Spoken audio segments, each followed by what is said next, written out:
Back to our channel friends, मैं सबका अपने चैनल स्टॉक्स फॉर लाइफ पे बहुत स्वागत करता हूँ। दोस्तों ये फिल फैमिली डे फिल्म बस हो पता है कि शाम को हमारी एक वीडियो आती है स्टॉक फटाफट या फिर न्यूज़ फटाफट, जहाँ पे वीडियो एक चर्चा ने कौन स्टॉक में क्या न्यूज़ आ रही है और क्या बेस्ट बाइंग लेवल इमर्ज हो रहा है। इतना फ्रेंड्स आपके लिए होमवर्क करके लाता हूँ। आपसे रिक्वेस्ट है वीडियो के एंड तक बने रहे, क्योंकि आज के दिन बहुत बड़ी बड़ी अपडेट्स हैं। चैनल फर्स्ट टाइम होंगे सब्सक्राइब कर सकते हैं इस तरह क्वालिटी कंटेंट को सबसे पहले एक्सेस करने के लिए। Now without delaying any for time, let's begin. इस बात की जाए बाजार की, आज थोड़ा सा डिफरेंट डेटा आपको देखने को मिलेगा, बिकॉज मैं इधर पे गया सीधा एनएससी की चार्ट से एफआईएस और डीएस ने क्या किया वो दिखाना ज़रूरी समझता हूँ, बिकॉज मनी कंट्रोल में गए अभी तक अपडेट नहीं हुआ। ऑल दो आप सबको अच्छे से पता है कि मार्केट में थोड़ी बहुत प्रॉफिट बुकिंग देखने को मिली, और दोस्तों आपको याद भी होगा मैंने बताया भी था कि 19,000 के ऊपर जाते ही डीआईएस प्रॉफिट बुक करने की कोशिश करेंगे, और वही हमें देखने को मिल रहा है। जहाँ पे अगर आप देखें तो 2900 करोड़, ऑलमोस्ट 3000 करोड़ के आसपास सेलिंग हमें देखने को मिल रही है। और ऑफकोर्स दोस्तों ये कोई बड़ी बात नहीं है।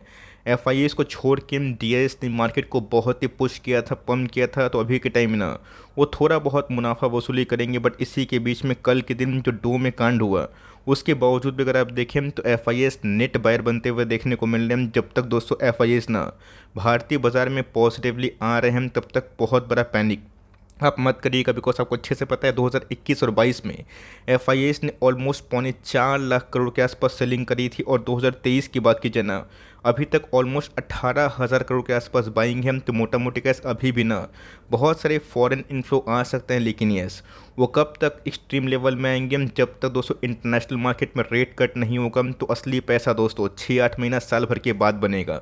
अगर आपके पास उतना पेशेंस है तो मेरा ऐसा मानना है दोस्तों आप एफआईएस को ट्रैक करें, बिकॉज डीआईएस थोड़ा बहुत प्रॉफिट बुक कर रहे हैं, बट उस फ्रीक्वेंसी में नहीं कर रहे हैं जैसा कि एफआईएस ने किया था। बीच में आप सबको अच्छे से पता है डो जोन्स की बात की जाए कल लुढ़का था, बिकॉज परसों के फेड मिनट के आउटकम के बाद जो रिलीज मिनट्स हुए थे उसमें वही रेट हाइक कंफर्म हो चुका है ऑलमोस्ट। अगर आप देखें तो जुलाई का महीना में कंफर्म होगा, और इसका पहले दोस्तों ऐसे बहुत सारे आर्टिकल्स हेडलाइंस थे जब आपने दोस्तों 5% 5.25% के आसपास रेट हाइक झेल लिया, 25 बेसिस पॉइंट के आसपास और ही सही। लेकिन यस मुझे लगता नहीं कि इसकी आरबीआई सेम वही करेगा जो फेड कर रही है। ऑल दो यूएस के बाजार की बात कीजिए अभी के टाइम एकदम फ्लैट है। आपको अच्छे से पता है कि अगर आप बहुत ही स्ट्रांग हैं, मजबूत हैं, तब कोई भी वैक्सीन आराम से ना अपने बॉडी में झेल लेंगे, सर्वाइव कर जाएंगे। लेकिन आप कमज़ोर हैं तो वैक्सीन देने के पहले ना डॉक्टर 10 बार सोचेगा। तो अभी के टाइम आप सबको अच्छे से पता है कि यूएस में ना हॉट जॉब्स आ रहे हैं, मतलब जितना उन लोग को अनुमान था कि रिसेशन आएगा, जॉब लॉस होगा, बट वो नहीं हो रहा है। मतलब दोस्तों ना यहाँ पे डिमांड साइड से कोई भी इकोनॉमी रिसेशन नहीं है, ऑल दो सप्लाई साइड से था जो अभी के टाइम ना धीरे धीरे वैनिश हो चुका है आफ्टर रशिया यूक्रेन मैटर। लेकिन मेरा ऐसा मानना है कि यूएस ये सोच रहा है कि चलो इतना हम लोग रेट हाइक की हैं तो रिस्क नहीं लेने का बाबा, ठीक है। सिंपल सी बात है, एक रेट हाइक और कर देंगे, वरना फिर अगर रेट कट करने की जब नौबत आएगी और इन्फ्लेशन हावी होगा ना, तब उनके पास कुछ बचेगा नहीं। किसी के लिए गैस वो कंपनी मतलब वो कंट्री ना अभी कंटिन्यूसली रेट हाइक कर रही है, उससे पैनिक ना करे। और ऑफ कोर्स यूएस से इंडिया को मत जोड़िए। यूएस अगर 1% के आसपास जीडीपी की दर से बढ़ रहा है ना, 1.5% के आसपास, मैक्स टू मैक्स 2%, इंडिया उससे 3 गुना बढ़ रहा है। तो ऑफकोर्स हमें दोस्तों अपनी इकोनॉमी फोकस करना है। ऑल दो थोड़ी बहुत भूचाल अगर इंटरनेशनल मार्केट में आती है तो उसको दोस्तों हम लोग ना डिप का ऑफकोर्स स्वागत कर सकते हैं। इस बीच में दोस्तों मैंने क्या बताया, जब दोस्तों मार्केट भागेगा मैं ये डेट आपको दिखाऊंगा, और ऑफकोर्स हमें पब्लिक से जीतना है। एफआईएस और डीएस बहुत ही स्ट्रॉन्ग खिलाड़ी, उनके पास भर भर के पैसे हैं, लेकिन आप स्मार्ट पब्लिक बनिएगा, दूसरे पब्लिक से जीतिएगा ना, आपकी विनिंग कंटेंडरशिप काफ़ी हाई होगी। और दोस्तों ये मुझे बिल्कुल भी सरप्राइज़ नहीं किया, बिकॉज मुझे पता था कि जैसे ही मार्केट रैली करेगी ना आपको डीमेट अकाउंट में संख्या हाई होते हुए देखने को मिलेगी। और दोस्तों ये 13 मंथ का सबसे हाइयर डीमेट अकाउंट एडिशन हमें देखने को मिल रहा है, और देख सकते हैं कि यहाँ पे strong rally in the market consider किया गया है। तो बोलने का क्या मतलब है कि मार्केट में जब गिरावट होती है ना, पहले आप किया जाता है, बट दोस्तों जो समझदार प्लेयर है ना पहले वो ग्रैब कर लेते हैं। तो एग्जैक्टली गाइस वही हुआ, जैसे ही मार्केट में तेज़ी आई तो जो पिक्चर बाहर से बैठ के देख रहे थे ना वो अब दोस्तों मार्केट में आना स्टार्ट कर दिए हैं। इसी के साथ दोस्तों प्राउड मोमेंट है इंडिया के डीमेट अकाउंट टैली की बात कीजिए 120 मिलियन के आसपास हमें देखने को मिल रहे हैं। मतलब दोस्तों इंडिया की आबादी को देखिए और 12 करोड़ डीमेट अकाउंट देखिए। मतलब दोस्तों आने वाले कल में इस इंडस्ट्री के लिए एक बहुत बड़ा स्पेस बाकी है, और इस इंडस्ट्री को छोड़ के हमारे पर्सनल लाइफ में दोस्तों मुझे लगता है कि आने वाले कल में जो युवा है ना वो भारतीय शेयर बाजार में अपने रोल को कंट्रीब्यूट करेंगे। तो यहाँ पे दोस्तों एक बहुत बड़ा इंडिकेटर आपको अच्छा से पता है कि मार्च में मार्केट का बॉटम बना था, अप्रैल में रिवर्सल शुरू हुआ था और जैसे दोस्तों मई और जून में market all time high hit किया। आप देख सकते हैं कि कैसे डीमैट अकाउंट की संख्या में ना गजब का स्पाइक अप होता हुआ देखने को मिल रहा है। तो जिनके कुछ आईपीओस भी आए थे जिसके वजह से एडिशनल डीमैट अकाउंट हिट हुए हैं। लेकिन दोस्तों ये आंकड़े आप सबको अच्छे से पता है किनके लिए इंपॉर्टेंट है, सीडीएसएल एनएसडीएल। और आप सबको अच्छे से पता है कि सीडीएसएल ने पिछले 1.5 साल से कंटिन्यूसली बेसिस पे एनएसडीएल के मार्केट शेयर को गेन किया, बिकॉज सीडीएसएल का प्लेटफॉर्म थोड़ा सा यूज़र फ्रेंडली भी है और थोड़ा सा इकोनॉमिकल भी है। तो इसी के साथ अगर आप देखें तो एक बहुत ही जो ख़राब फेज़ था मार्केट में, एक पेसिज्म फेज़ था, वो जाता हुआ देखने को मिल रहा है। और मुझे ऐसा लगता है कि आने वाले इस 1 साल में 6 महीना में मार्केट में अगर बड़ा डिस्टर्बेंस नहीं हुआ तो ये टैली और भी बढ़ सकती है। याद भी होगा दोस्तों बीच में सीडीएसएल 1000 के नीचे गया था, 900 के आसपास भी जाने की कोशिश की थी। मैंने बताया था कि अगर आपको इंडिया के डेमोग्राफी में भरोसा है, इंडिया के शेयर बाजार में भरोसा है, डर किस बात की।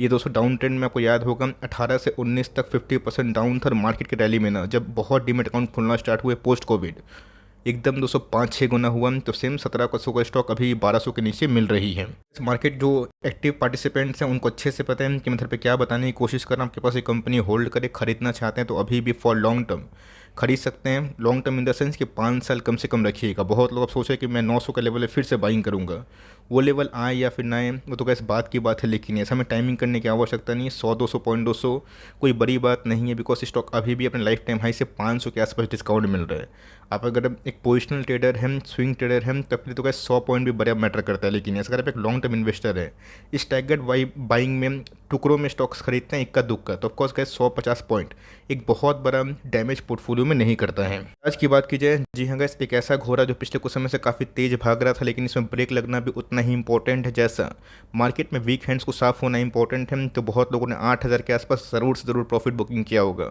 और उसी का शिकार हमें होता हुआ देखने को मिल रहा है। निफ्टी में थोड़ी बहुत करेक्शन होती ही बजाज फाइनेंस में वही 400 पॉइंट के आसपास जो एक बाइंग है, मतलब एक करेक्शन वो हमें दिखाई दे चुका है। कंपनी गैस गिरती है तो भागती भी है, ध्यान रखिए दोस्तों। कौन सी कंपनी है जो गिरती नहीं है? गिरती सब कंपनी है। आप चाहे टीसीएस को ले, इन्फोसिस को ले, बजाज को ले, कोई भी tycoon, even Tesla, Hindustan Unilever, Apple, सब में गिरावट होती है। बट बाउंस बैक कब होती है? जब कंपनी अच्छा ग्रोथ करें। तो जिनकी रैली मिस हो गई थी, जिनको खरीदने का मौका था और जिनको मौका मिलना चाहिए, उनके लिए गैस अगर स्टॉक थोड़ा बहुत और करेक्शन होता है, 100-200 पॉइंट 300 पॉइंट के आसपास और होता है, वहाँ पे इक्का दुक्का स्टॉक लेके पारी खेल सकते हैं और कभी फिर से 7200 के नीचे मिलता है, 7000 के नीचे। आपको अच्छे से पता है कि मेरा आंसर क्या होने वाला है, शॉर्ट टर्म में क्या होगा इस बात को मुझे नहीं पता। लेकिन यस, लॉन्ग टर्म में गैस ऐसी कंपनी ना जैसे ही मार्केट स्टेबल होते हैं, अच्छे नंबर्स आते हैं तो बाउंस बैक करते ही हैं। एफ की बात की जाए, बहुत ही टफ फेस में गैस पूरा इंटायर केमिकल स्पेस जूझ रहा है। आज मैंने गैस एक ब्रोकर की रिपोर्ट पर ही जहाँ पे ऑन एन एवरेज ना 12 से 15% के आसपास सारे के सारे केमिकल स्टॉक्स, इवन 2-4 को छोड़ के सब डिक्लाइन कंडीशन में है। बिकॉज जो कंपनी एक्सपोर्ट करती थी उसमें हमें अच्छी खासी डेंट लगते हुए दिखाई दे रही है। कोई सरप्राइजिंग नहीं है, सिंपल सी बात है। अगर आप एक व्यापारी है, इस तरह सोचिए कि आपका बिजनेस इंडिया में भी है, यूरोप में भी है। अब यूरोप में रिसेशन है, वहाँ पे डिमांड कम आ रहे हैं, तो ऑफकोर्स आप जो माल पहले भेजते थे 100 मिलियन, आज आप 80 मिलियन भेज रहे हैं, 17 मिलियन भेज रहे हैं। तो सिंपल सी बात है, वॉल्यूम तो लॉस होगा, जिसकी वजह से प्रॉफिटेबिलिटी भी, मार्जिन्स लॉस हो सकते हैं।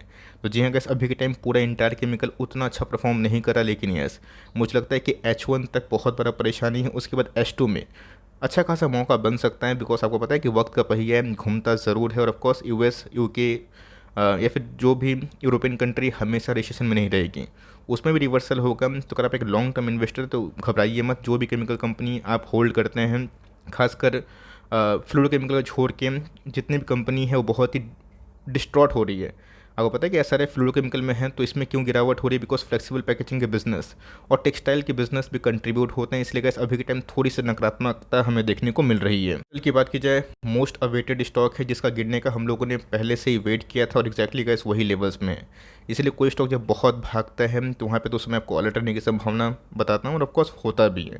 तो उसे मैं स्टिल ने गैस 2000 का लेवल तोड़ा नहीं और वहाँ से हमें 10-11% के आसपास फॉल विटनेस होते हुए दिखाई पड़ चुकी है। फॉल में दोस्तों करना क्या है, ये आपको डिसाइड करना। आपको लगता है कि हाई पी का स्टॉक है, छोड़ देना चाहिए तो छोड़ दीजिए। बट इसके पहले भी दोस्तों बहुत लोगों को बहुत ही हाई पी का स्टॉक लग रहा था और हमेशा ये स्टॉक ना मार्केट को सरप्राइज ही करता है। तो कंपनी फंडामेंटली अच्छी है। अगर आप 2021 से देखें ना, तो अभी कैसे इस कंपनी ने बहुत बड़ा पैसा नहीं बनाया, बट यस कंपनी फंडामेंटली बहुत ही अच्छी है। इन सब कंपनी को अगर आप मेजर और माइनर डिप में खरीदते हैं तो ऑफकोर्स आम के आम गुठली को दाम मिलेगा। Because company beach beach bonus भी देती है।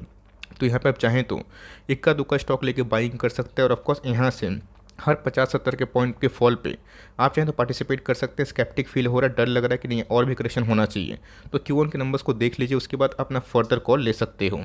की बात की जाए, अच्छा खासा बेस फॉर्मेशन का आपको याद होगा 1350 के आसपास हमने डिस्कस किया था, वहाँ से कंपनी 200 पॉइंट के आसपास भाग चुकी है। लीजिएगा इस कम से कम मेरे हिसाब से 12 से 15% के आसपास, जो ख़राब नहीं है। कंपनी का टेक्निकली बहुत ही वीक हो चुकी थी, बट येस अभी के टाइम अगर आप देखें तो इनको ना एक स्ट्रॉन्ग जो रेजिस्टेंस है 1600 के आसपास देखने को मिलेगा, और उसको तोड़ने के बाद कंपनी 1800 के आसपास जाएगी। सेम दोस्तों जो हम लोग फार्मूला सीखते हैं और सिखाते हैं आप सबको कि 200 का मूविंग एवरेज बॉलिंजर बैंड पे बहुत ही कारगर साबित अभी तक तो हुआ है। तो कंपनी अच्छी है, लास्ट क्वार्टर के नंबर्स भी अच्छे थे, तो अगर आपकी रैली छोटी है, मिस कर दी है, अभी भी थोड़ा बहुत बाइंग किया जा सकता है अगर आप आने वाले 6 महीने के लिए पेन लेने के लिए ओके हैं। मतलब अगर यूएस फेड मनमानी करता है कि रेट कट नहीं करेंगे, तब करेंगे, अब करेंगे, तो ऑफकोर्स एक नेगेटिव सेंटीमेंट होगा, बट कंपनी में अगर आप बने हैं तो लॉस में मत बीजिए। कंपनी फंडामेंटली अच्छी है, नंबर्स के दम पर रिवर्सल होने की संभावना है, लेकिन ये रेट कट से इनको असली बूस्ट मिलेगा ज़रूर। इसकी बात की जाए, एक शानदार कंपनी है, बीच में तो कैसे इस कंपनी में अच्छी खासी दबा के पिटाई हुई थी, बट उसके बाद हमें स्ट्रॉन्ग रिवर्सल भी देखने को मिला। ऑल दो आज हमें 2% के आसपास फॉल देखने को जरूर मिला है। कंपनी का इस कब बॉटम बना के भाग जाएगी समझ में नहीं आएगा। 2800 के लेवल पे 2500 का सोच रहे थे, 2500 के पास जाने से 2000 का ख्वाब पालते हैं, ये गैस होता है। मैंने क्या बताया कि डिमेट अकाउंट की संख्या क्यों बढ़ी, बिकॉज मार्केट में रैली है, तो उस कंटेंडर में गैस आप नहीं आई। मुझे पता है कॉन्फिडेंस बिल्ड करने में थोड़ा समय आप सबको और लगेगा, बिकॉज अगर आप 1-2 साल पुराने प्लेयर हैं तो कॉन्फिडेंस थोड़ा सा लेट से आता है, बट आता ज़रूर है। तो आपको अच्छे से समझ में आता है कि एपीआई का जो कंजम्पशन था वो काफ़ी डाउन हो चुका था, बट यस बेस फॉर्मेशन के बाद अभी आने वाले कुछ महीनों में मुझे लगता है कि उसमें सुधार होगा। लेकिन असली रैली गाइस मुझे लगता है कि आने वाले 6 महीने के बाद बनेगी। कंपनी अच्छी है, लिए हैं तो होल्ड एंड कंटिन्यू जरूर कर सकते हो। इस मेरी कमेंट्री एल्किल एमाइन्स और बालाजी एमाइन्स को लेकर होगी। दोनों का शानदार कंपनी है, दोनों मिथाइल एमाइन एल्काइल एमाइन की बात की जाए, मिथाइल एमाइन डाइथाइल एमाइन में काम करती है। अब सिंपल सी बात है, इनके जो ब्रेड एंड बटर बिजनेस है कहाँ से आते हैं, एपीआई से आते हैं। इसलिए गाइस फार्मा इंडस्ट्री में अच्छी खासी स्लो डाउन थी, तो इस कंपनी में पिटाई हुई थी। बीच में तो बहुत सारे ऑफिशियल्स लोगों ने रिज़ाइन किया था, वो पर्सनल कॉस्ट था, टेन्योर खत्म हो गया था। कंपनी अच्छी है, बेस फॉर्म कर चुकी है, आपको खरीदने का मन है तो इक्का दुक्का स्टॉक लेके पारी खेल सकते हैं, और लिए हैं तो पेशेंसली बैठे रहें। और ऑफकोर्स आने वाले कल में जो बेटर आउटलुक है उसका हम लोग वेट एंड वॉच कर सकते हैं। पेंट्स की बात की जाए, बीच में अच्छी खासी रैली थी, 1500 का लेवल तोड़ा था, बट उसके बाद थोड़ी बहुत प्रॉफिट बुकिंग हमें देखने को मिल चुकी है। याद भी होगा दोस्तों, जब इनके नंबर्स आए थे स्टॉक 1600 के भाव पे चल रहा था, और उसमें मैंने बताया भी था कि थोड़ा सा अलर्ट रहिएगा, 2000 इजीली ब्रेक नहीं करेगा, उसके लिए स्ट्रॉन्ग आउटलुक, स्ट्रॉन्ग कमेंट्री की आवश्यकता है। जब ये 1000 के आसपास था तो स्ट्रॉन्ग कमेंट्री आई थी, इसलिए 60% भागा था। और वहाँ पे जब अच्छी न्यूज़ आई थी तो प्रॉफिट बुकिंग होती है, और इसको हम लोग बोलते हैं कि फॉरवर्ड पी का लाइक एडजस्टमेंट, या फिर मार्केट जो जिसको फैक्टर इन डिस्काउंट इन करता है। तो यहाँ पे गैस कंपनी अच्छी है, इस क्वार्टर के नंबर्स भी अच्छे थे, यहाँ पे थोड़ी बहुत बाइंग की जा सकती है। फर्दर अगर आपको 1350 1380 के लेवल में मिलता है तो अच्छी बात है, फॉर लॉन्ग टर्म ली हम तो कंटिन्यू करें। और इस क्वार्टर में मुझे लगता है कि बहुत सारे केमिकल स्टॉक्स में तो डिक्लाइन है, लेकिन बहुत सारे जो पेंट इंडस्ट्री है वो अच्छा खासा बाउंस बैक दिखा सकते हैं। बहुत लोग मुझसे पूछते हैं सर जेके पेपर के बारे में कुछ बताइए, पेपर इंडस्ट्री में कंपनी तो बहुत ही शानदार है, 4 के पी में अवेलेबल है, करना क्या है? करना कुछ नहीं है। पेपर इंडस्ट्री की बात की जाए, सीमेंट की बात की जाए, ऑटो की बात की जाए, थोड़े के थोड़े सिक्लिकल होते हैं, मतलब इनका एक साइकिल होता है, कभी अप तो कभी डाउन। जब इनका साइकिल रिवर्स होता है तो गिरता है, और जब इनका साइकिल पॉजिटिव वे से ट्रेंड होता है ना, तभी सब कंपनी बहुत ही भागती है। ये मैं देखने को मिला। तो जहाँ कोविड क्रैश के बाद कंपनी ने ना मैसिव पैसे बना के दिए। अगर आप देखें डाउन ट्रेंड में था और सीधा कंपनी 100 से 400-500 के भाव पे हो गई थी। तो यहाँ पे दोस्तों अगर आप चाहें तो 300 के लेवल पे परचेज़ कर सकते हैं। अगर आपको पेपर इंडस्ट्री में अच्छी खासी कमांडिंग कंपनी चाहिए, कंपनी फॉर लॉन्ग टर्म अच्छी है और अपने टॉप से अच्छी खासी करेक्शन दिखा चुकी है। एक समय 450 का स्टॉक हो चुका था जो गिर के 300 के आसपास है, फर्दर लेवल नीचे गिरते हैं तो अच्छी बात है, लॉस में मत बेचिए, बिकॉज इन सब का साइकिल थोड़ा बहुत टाइम लगेगा। जैसे कि फ्लेक्सिबल पैकेजिंग बिजनेस में थोड़ा टाइम लगना, बट यस आने वाले 2 क्वार्टर में कैसे मुझे लगता है कि चीज़ सुधरेंगे ज़रूर। याद होगा दोस्तों बीच में मैंने एक स्टॉक को लेकर आपको कमेंट्री दी थी, टालब्रोस, जो अभी के टाइम बहुत ही सस्ता पी पे ट्रेड कर रहा है, और मदरसन सुमी के बारे में हमने बताया था, और यही बताया था कि अगर आपसे ऑटो एंसिलरी की रैली मिस हो गई है तो ऑफकोर्स आप टालब्रोस को फॉलो कर सकते हैं, बिकॉज टालब्रोस का उस समय जो प्राइस ट्रेंडिंग 15 के आसपास था, जो बढ़ के अभी के टाइम 17-18 के आसपास हो चुका है। इसलिए इस कंपनी बहुत ही अच्छा कर रही है। बीच में मैंने मदरसन सुमी को लेकर भी कमेंट्री दी थी, और वहाँ से स्टॉक 20-30% के आसपास चढ़ भी चुकी है। तो कंपनी फंडामेंटली अच्छी है, अगर आपने जर्नी राइड की कंटिन्यू करें। कंपनी अभी भी अंडर वैल्यूड जोन में है, कंपनी के अंदर टर्न अराउंड स्टोरी हो चुकी है। थोड़ा स्केप्टिक है, खरीदने का मन कर रहा है तो करेक्शन का वेट करिए, या फिर फर्दर अगर Q1 के नंबर्स अच्छे होते हैं तब डिसाइड कर सकते हैं कंपनी अच्छा ही प्रदर्शन कर रही है। बट लाइफ टाइम हाई पे बहुत बड़ा पैसा मत लगाइए, लगा के है रैली को एंजॉय करें, नहीं लगा पाए हम तब फर्स्ट Q1 के नंबर्स को देखिए, उसके बाद तब वैल्यूएशन क्या होगी, तब आउटलुक क्या बनेगा, मैं उसको लेकर कमेंट्री ज़रूर दूंगा। यह दोस्तों मुझे बहुत लोग पूछे हैं कि सर 200 के नीचे कौन सी कंपनी अभी के टाइम अच्छा खासा कारगर साबित हो सकती है, 1 साल के लिए आउटलुक किसका पॉजिटिव बन रहा है। देवयानी दोस्तों उसमें एक बहुत ही अच्छा कंटेंडर है। लॉकडाउन है ना दोस्तों, कोई रेस्ट्रिक्शन है, लोग घूम रहे हैं, इवन हैंग आउट भी कर रहे हैं, रात को भी लोग निकलते हैं। और ऑफ कोर्स KFC पिज़्ज़ा हट में इवन तो रात तक भी ऑनलाइन डिलीवरीज चालू होती है, मैंने खुद ऑब्जर्व किया है, खुद मंगवाया भी है। तो कंपनी अच्छा है, मुझे लगता है कि सारे के सारे QSR 1 साल में अच्छा करेंगे, बिकॉज लो इन्फ्लेशन से इनको अच्छा खासा प्रॉफिट होगा। और इन सब कंपनी में आपको अच्छे से पता है कि स्टोर एडिशन स्टार्ट हो चुके हैं, जिसको हम लोग कॉमन लैंग्वेज में कैपेक्स बोलते हैं, जिसका जो इम्पैक्ट है हमें आने वाले कुछ क्वार्टर्स में पॉजिटिव दिखाई पड़ेगा। 200 के नीचे आप चाहें तो 100 स्टॉक 50 स्टॉक खरीद के फॉर लॉन्ग टर्म छोड़ सकते हैं। ठीक है, बात की जाए, आज आपको याद होगा दोस्तों दीपक को लेकर मैंने कमेंट्री दी, नहीं देखी वीडियो दीपक को लेकर ज़रूर देखिएगा। वहाँ पे दोस्तों मैंने बताया था कि विनाती ऑर्गेनिक के इस क्वार्टर के नंबर्स में थोड़ी बहुत वीकनेस आ सकती है। जितने भी फेनॉल्स हो गए, एसीटोन हो गए, इथाइल अल्कोहल हो गए, बहुत सारे लाइक जो अलग अलग केमिकल्स होते हैं उनको थोड़ा झटका इससे लग रहा है, बिकॉज जो एक्सपोर्ट है ना उसे डिमांड काफ़ी कम आ रही है। बट ऑल दो कंपनी फंडामेंटली अच्छी है और इन सब का स्वागत हम लोग कब करेंगे, जब इसमें और थोड़ी फॉल आ जाए। जितना लंबा कॉन्सलेशन, जितना स्ट्रॉन्ग डाउन ट्रेंड और कंपनी अच्छी, कंपनी की EPS सही, डेफरी कंपनी, उतना ही लॉन्ग टर्म में पैसे बनने की प्रोबेबिलिटी बन जाती है। तो उस कंपनी में फोकस करे और ख़रीदने का मन करता है तो बिना डरे हुए आप SIP भी कर सकते हैं। उसके बाद की जाए, जी हाँ गाइस, सॉलिड रिकवरी हमें देखने को मिल रही है। 900 का स्टॉक 40% भाग चुका है। बीच में आपने देखा था क्या ब्लड बाथ हुआ था, क्या नेगेटिव न्यूज़ थी, बट उसके बावजूद भी जब कंपनी को भागनी होती है तो भाग जाता है। ये मैं देखने को मिला। हो तो सकता है दोस्तों आपको लगता होगा कि 900 का स्टॉक 1250 के आसपास आ गया, क्या बड़ी बात है सर, ढिंडोला क्या पीटे हैं। लेकिन दोस्तों अपने बॉटम से ये 40% रिकवर हो चुका है, जो बहुत बड़ी बात है। बहुत लोग जो 1200-1300 के आसपास फंसा हुआ फील कर रहे थे, चलिए निकलने का मौका मिल रहा है, आप निकल सकते हैं। बिकॉज बहुत लोग कंप्लेन भी कर रहे थे कि सर मेरी एवरेजिंग प्राइस है, बाइंग है, 2 साल हो गए, निकलने का मौका मिल रहा है तो आप कर सकते हैं। बट मैं तो गैस होल्ड करूंगा, बिकॉज कंपनी मुझे अच्छी लगती है और कंपनी के वैल्यूएशन पॉइंट ऑफ व्यू से गैस मुझे काफ़ी कंफर्ट फील होता है। तो इसलिए मैं जल्दीबाजी में बेचने की सलाह आपको नहीं दूंगा। आपके पास कन्विक्शन है, पेशेंस है, जो कि मेरे पास तो है, तो मैं इसको कंटिन्यू करना ज़रूर समझूंगा। आपने देखा कि ITC में क्या खेल हुआ। ITC में दोस्तों वही कहानी हुई, 220, 230, 250, 300, 350 के लेवल में सब लोगों ने बेचा, ये सोच के कि फिर से 160 के आसपास आएगा। क्या आया, क्या बिल्कुल भी नहीं आया। आज दोस्तों ITC 500 के आसपास चला जा चुका है। कोई गाइस बड़ी बात नहीं है, एक दिन फाइन मॉर्निंग में आप उठेंगे और देखेंगे कि आधा 1% भागते भागते कब ITC को लेके एक लाइक ब्रेकिंग न्यूज़ आएगी कि फर्स्ट टाइम इतिहास में ITC 500 का हो गया। ये गाइस कन्विक्शन की बात होती है, बहुत लोग अंदर नहीं होती है, और जिनके अंदर होती है वो ठीक पैसे बनाते हैं। तो सेम गाइस मुथूट में वही चार्ट पैटर्न हुआ है, तो अच्छी कंपनी है, होल्ड करें। जैसे कि हमने ITC में बड़ा पैसा बनाया और बहुत लोग पैसे बनाए भी होंगे, लेकिन जो डर गए और जो मीम्स में शिकार हो गए उनके लिए तो गाइस ये एक सबक की बात है। एनीवेज इधर पे अवॉइड करिए। आपके पास ये कंपनी है तो नेवर्स ले कैटेगरी में रखिए, बिकॉज आम के आम गुठलियों के दाम भी मिलेंगे। और वीडियो अच्छी लगे तो प्लीज़ लाइक करिएगा, चैनल फर्स्ट टाइम होंगे प्लीज़ प्लीज़ प्लीज़ सब्सक्राइब करके बेल आइकन को प्रेस करना भी ना भूलिएगा। तो गाइस मिलते हैं जल्दी ही, तब तक के लिए bye. Thanks for listening friends, God bless you all.